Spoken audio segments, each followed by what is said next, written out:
दोस्तों, अगर मैं आपसे कहूँ कि वाल्मीकि रामायण के अलावा भी 300 से ज्यादा रामायण मिलते हैं, वो भी सिर्फ अयोध्या और भारत तक सीमित नहीं बल्कि पूरे दुनिया भर के कई देशों से मिलते हैं, तो क्या आप मानोगे?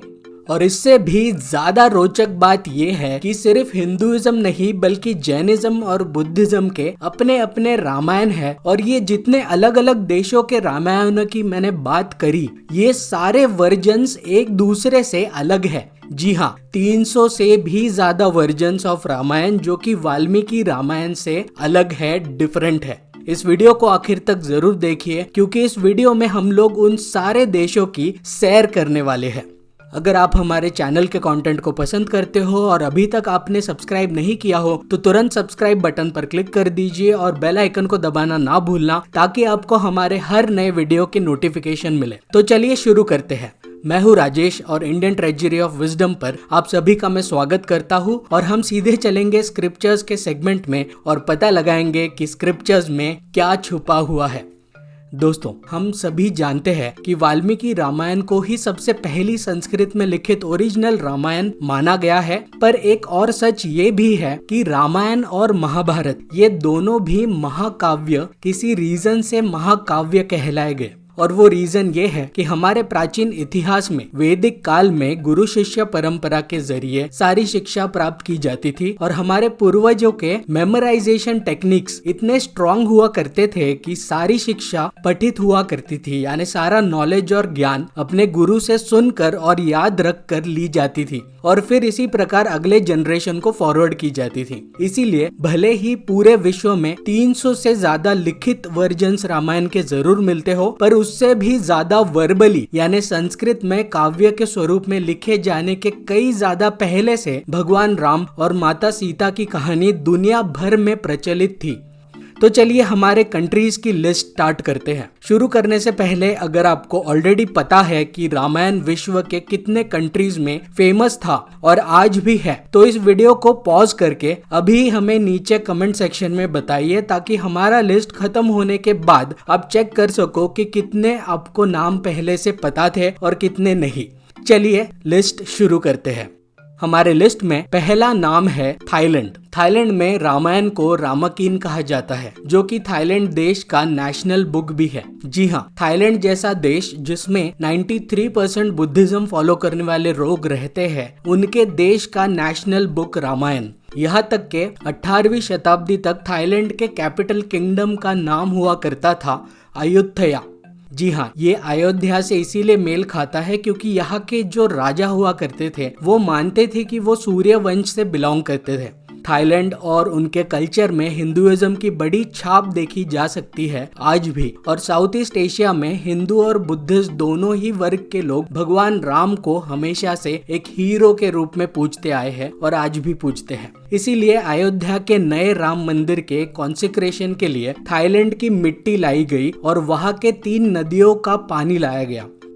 लिस्ट में दूसरा नाम है बर्मा। बर्मा में रामायण को यमयना कहा जाता है जो अगेन बर्मा देश का अनऑफिशियल रूप में नेशनल एपिक माना जाता है। यमयना को यमजट्टाओ भी कहा जाता है जिसका अर्थ है राम जातक या राम कथा। बर्मा में भगवान राम को यमा कहा जाता है और माँ सीता को मीथीडा कहा जाता है। बर्मा के बगान एम्पायर के नाथलोंग टेम्पल में 2 ब्रिक स्कल्पचर्स मिलते हैं राम और परशुराम भगवान को दर्शाते हुए, और बर्मा के पेटलिक पगोडा में टेराकोटा प्लेक्स मिलते हैं जिसमें भगवान राम को दर्शाया गया है। लिस्ट में तीसरा नाम है कंबोडिया। थाईलैंड के जैसे ही रेमकेर नाम की एपिक कंबोडिया देश की नेशनल एपिक पोएम कहलाई जाती है। इसको रामा कीर्ति भी कहा जाता है, यानी भगवान राम की कीर्ति। कंबोडिया के खमेर कम्युनिटी के बीच कंबोडिया के विभिन्न त्योहारों में खमेर डांस फेस्टिवल, इसमें रामायण के पेंटिंग्स दर्शाए जाते हैं। रेमकेर के दृश्यों को रॉयल पैलेस की दीवारों पर खमेर शैली में चित्रित किया गया भी मिलता है। और इसके पूर्व काल की बात करें तो अंकोर वाट जो विश्व का सबसे प्राचीन और सबसे बड़ा हिंदू मंदिर है कंबोडिया में स्थित, और बंटेश्वरी टेम्पल की दीवारों पर हमें रामायण के कार्विंग्स भी मिलते हैं। उसके बाद लिस्ट में है मलेशिया।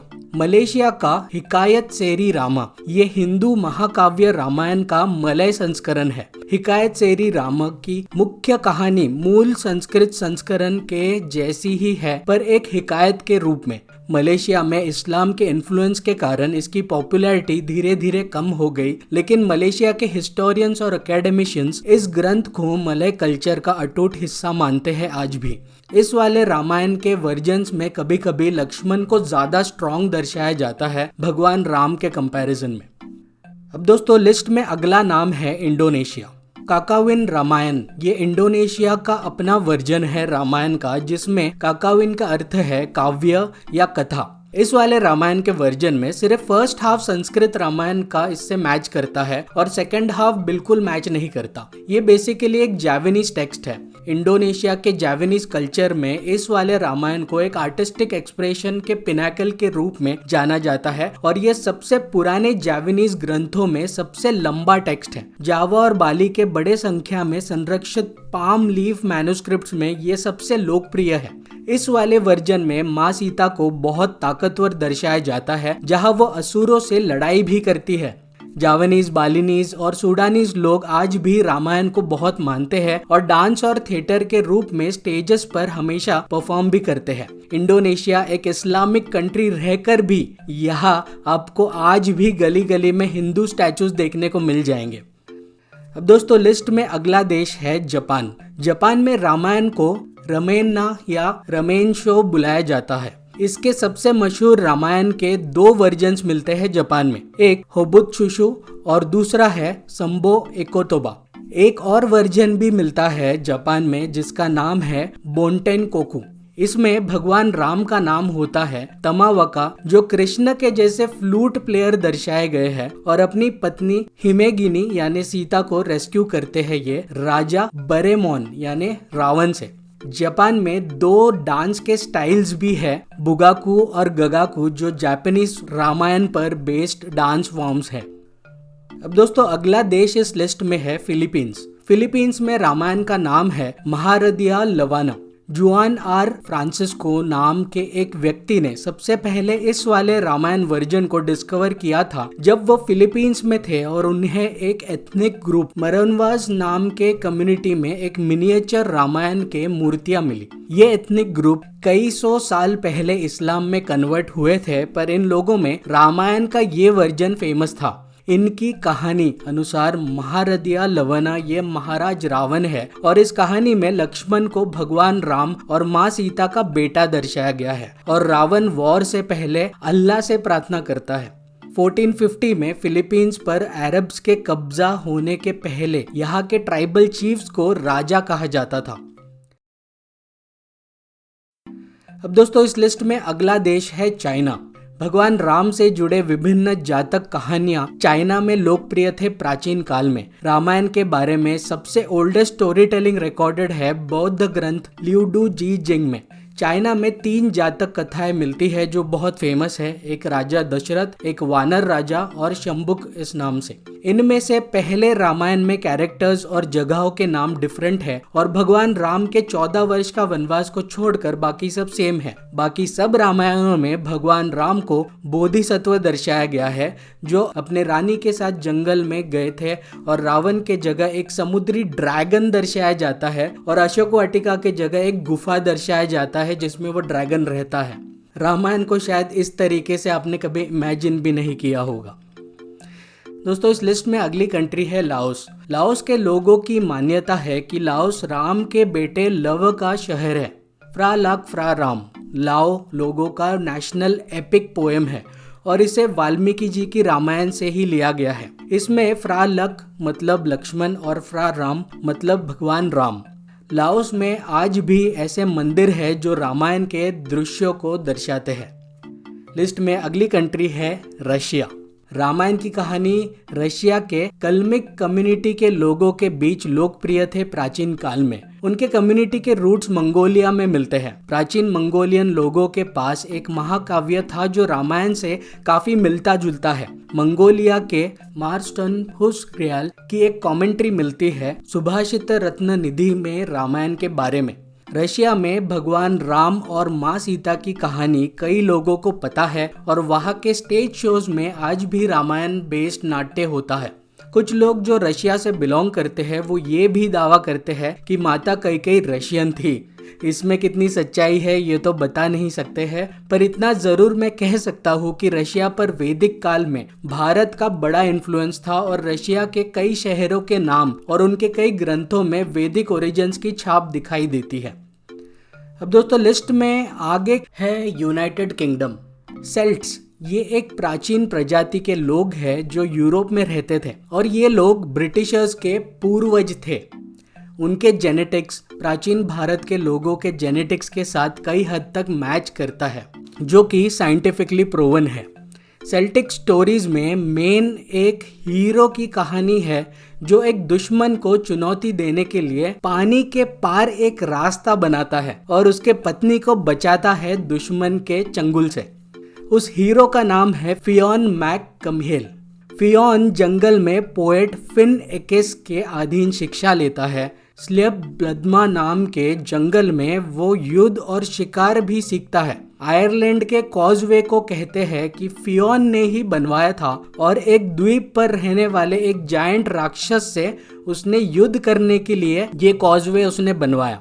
है ना ये कितनी सिमिलर कहानी, हूबहू रामायण की कहानी है। द सेल्टिक कंडेस्ट्रो कॉल्ड्रॉन मोहेंजोदारो की प्रसिद्ध पशुपति सील पर हमें देखने को मिलती है। खूब संभव हमारे प्राचीन भारतीय सेल्टिक्स के साथ ट्रेडिंग करते आए होंगे और रामायण की कहानी वहाँ की कहानी बन गई होगी जैसे रामायण वहाँ पर मशहूर हुई। ऑफ कोर्स ये स्पेकुलेशंस है और इसके ऊपर कई रिसर्च करना बाकी है। अब दोस्तों लिस्ट में आखिरी कंट्री है पेरू। पेरू में इनकास एक सिविलाइजेशन एग्जिस्ट करती थी। British researcher sir William Jones अपने राइटिंग्स में लिख कर गए कि पेरुवियंस ये या तो भारत के ही वंशज थे या भारत का कल्चर यहाँ किसी ने लाया था, जो कि पेरुवियंस राम और सीता को मानते हैं और हिंदू फेस्टिवल से इनके फेस्टिवल्स मैच करते हैं।